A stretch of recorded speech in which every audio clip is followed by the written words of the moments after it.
The Upsalagat people, the Crow people, say that before the sun comes up, when the sky starts to get light, that's the most sacred time of the day.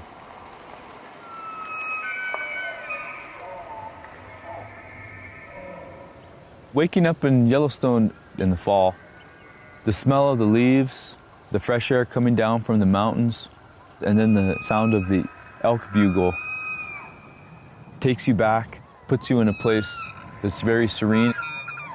Could have been any time for the past 12,000 years. An elk bugle is a very unique sound.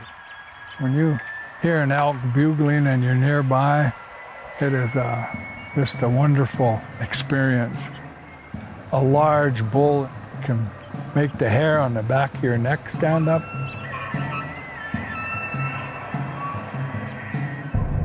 And so what you're hearing when you hear that is a male elk announcing its presence, usually to other males, and they're competing with each other to access females.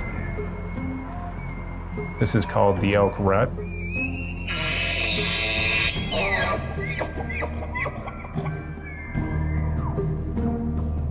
And what the rut represents is the breeding season for elk. So what you have happening is male elk, the bull elk, will start advertising their fitness, their condition, their strength, their ability to be a good mate through bugling, through rubbing their antlers, tearing up the dirt, urinating in that ground, wallowing in mud to get their scent all around. And that is an advertisement to other bulls of their fitness and their strength as a competitor. Sometimes you'll see bulls approach each other in parallel walk. Sometimes there's direct chasing back and forth. Again, usually the larger bull chasing the smaller bull away. Sometimes there's actual physical contact where two bulls will come together, they'll bring their heads down, they'll tussle with their antlers locked, rattling back and forth. And then those bulls try to secure what is called the harem of cows, a group of cows that then they defend from other bull elk that might try to come in to breed with them. Those cow elk are also drawn to the bugle, and so cow elk congregate, and the bull elk come in to try to gather up cows to secure those breeding opportunities. It's a very exciting time in Yellowstone to witness.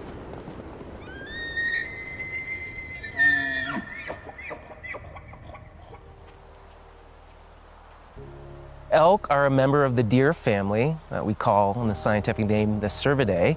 And in North America, we have 5 deer species, and elk is among the largest. Elk are what we call ungulates. They're hoofed animals, like bison, pronghorn, and bighorn sheep. They're large brown animals with a white rump patch. And they do stand out when you see them out there because they're much larger than some of the other ungulates you would see in the park. Males have large antlers that are very impressive. They can grow up to an inch a day at peak growth.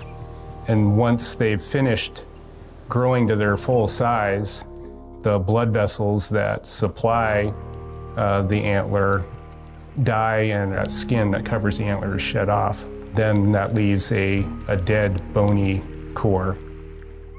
The antler then stays with the animal throughout the breeding season, and in the case of elk, throughout the winter usually. And then that drops off, usually around March. And after the antlers drop off, they start the process all over again. To think that this animal has put all this energy into this massive, sometimes as much as 35-pound growth, it's really a fascinating biological thing. Elk are plant eaters primarily, so they feed on grasses, sedges, forbs, which are flowering plants that grow seasonally, and woody browse like aspen and cottonwood. They also share the characteristic of being a ruminant, meaning they have a 4-chambered stomach, and they have foregut fermentation, so they process a lot of vegetation. They have an important digestive system that allows them to chew a cud and swallow it, regurgitate it back up and chew it to really extract all of those nutrients. The greater Yellowstone ecosystem with Yellowstone National Park at the heart of it is really important elk habitat. And we see that habitat being important at different times of the year. What is a key aspect to elk behavior for most elk herds is that they migrate from winter range to summer range. And the reason for that migration is for elk to survive, they need to find adequate forage. It is believed that somewhere around 7 identified elk herds will seasonally use Yellowstone, migrating into the heart of the park in the summer. Some herds are coming in from Cody to the east of the park. Some herds are coming up from the south near the Tetons. And of course, the northern elk herd, which summers all the way down around Yellowstone Lake. When fall comes and those first snowstorms start hitting, those elk will depart from those high elevation grasslands and start moving into lower winter ranges where there's less snow and they have greater access to food.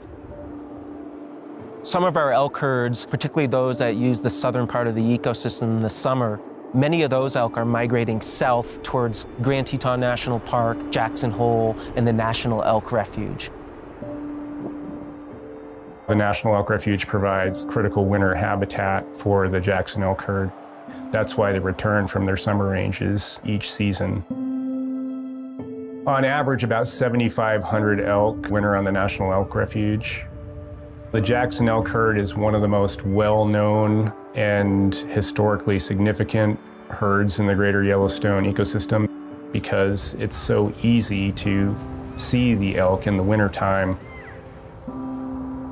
When elk arrive, there's a gradient that they follow where they eat the most nutritious grasses and forage that's available first, and then proceed to the less nutritious and things that they like less. 97% of the elk in North America rely on native winter range to survive. The fact that elk are fed on the National Elk Refuge is a bit unusual. Elk are fed on average of about 2 months every year to get them through a period of critical nutritional need. Without supplemental feeding, the Elk Refuge couldn't support as many elk as we currently do. Elk are fed using mechanized equipment, and on average, we feed about 35 tons of alfalfa pellets to these animals every day once feeding begins in the wintertime. Our goal is to reduce the number of elk wintering on the refuge so we don't have to feed elk nearly as much as we currently do.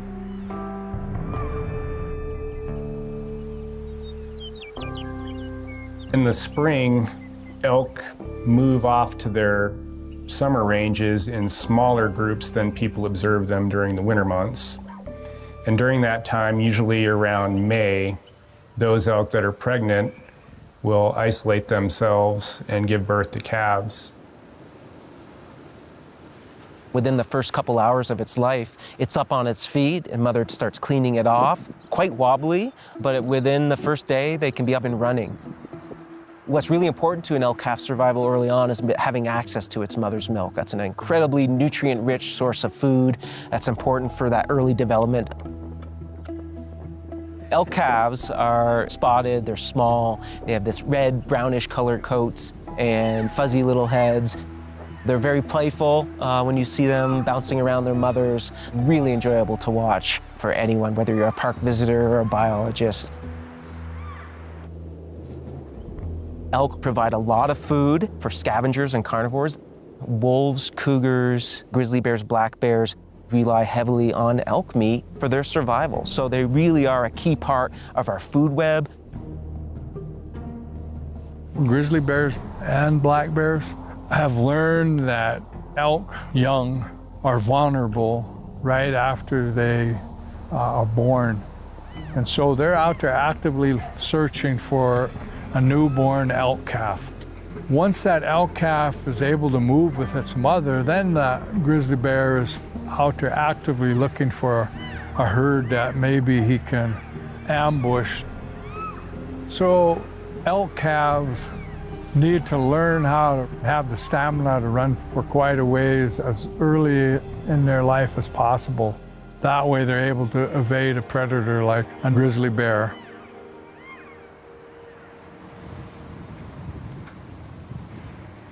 Elk are a very important animal to my nation, the Apsalagan Nation. And I believe all the nations of this area hold them special. Elk are an important source of food. The hides that they provide are also a source of clothing. Those were the choicest hides that Native people preferred for shirts and pants because of the thickness and the malleability of it. And they had prized ivory teeth. In my nation, the Crow Nation, we especially value elk teeth dresses. And so we're known far and wide for elk tooth ivory dresses.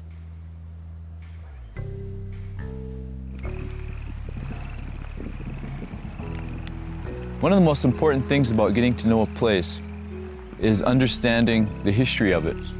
And the history of the Yellowstone Park is inextricably linked to elk. The river that flows from that area is known for elk. All of the people of this region who have lived here for thousands of years call that river the Elk River. There's no doubt about the presence and the importance of elk to Native people in this region. And so the fact that it's now known as the Yellowstone River is misleading to many people because they don't understand the deep, rich tie that elk have to that area. That's their place more than any other animal. And the Native people understood that and treasured it because of that.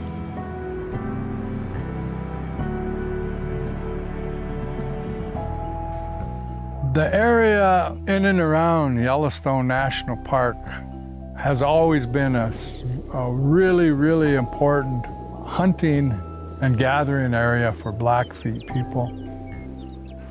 Elk to the Blackfeet people were an important four-legged brother to us. They provided clothing and food for our people, and they lived on the land where we live. We existed in harmony with those animals, and that part of our history has been forgotten. And so people from around the world and other Americans go to Yellowstone, they need to hear that part of our story and know that Blackfeet were always part of that Yellowstone ecosystem.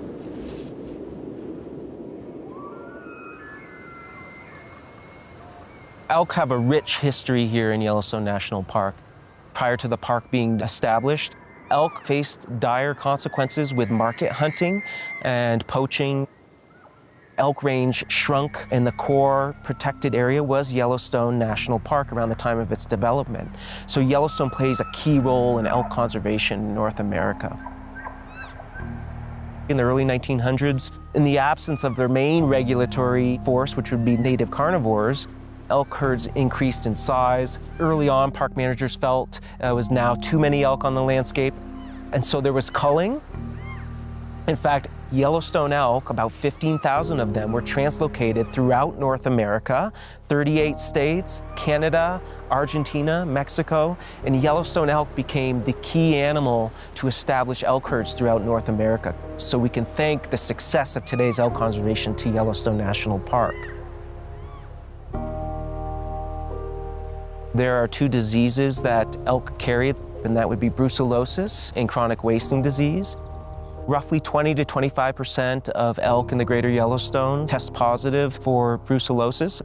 And the big concern is the interaction between elk and domestic livestock, because those disease transmissions can have negative effects on the livestock industry. Chronic wasting disease is a new disease that's threatening our four-legged brothers, elk, deer, moose. All those could be wiped out by chronic wasting disease, and there's really no cure for it. It's a prion disease similar to mad cow disease, which many people are familiar with. And unlike viruses or bacteria, animals have no natural immunity to prion diseases. Supplemental feeding also elevates the disease risk for the elk that are fed. And prion diseases, not only can they be transmitted from one animal to another, but an elk could pick up chronic wasting disease from prions that have been deposited in the environment. And the big problem is those prions are very persistent for a very long time, years and possibly decades.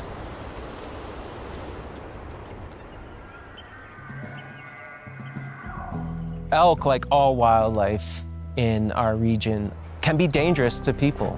So we recommend that park visitors stay at a distance of at least 25 yards, and I would recommend further at different times of the year, particularly in the early summer when cow elk have calves. They can be quite defensive and even aggressive.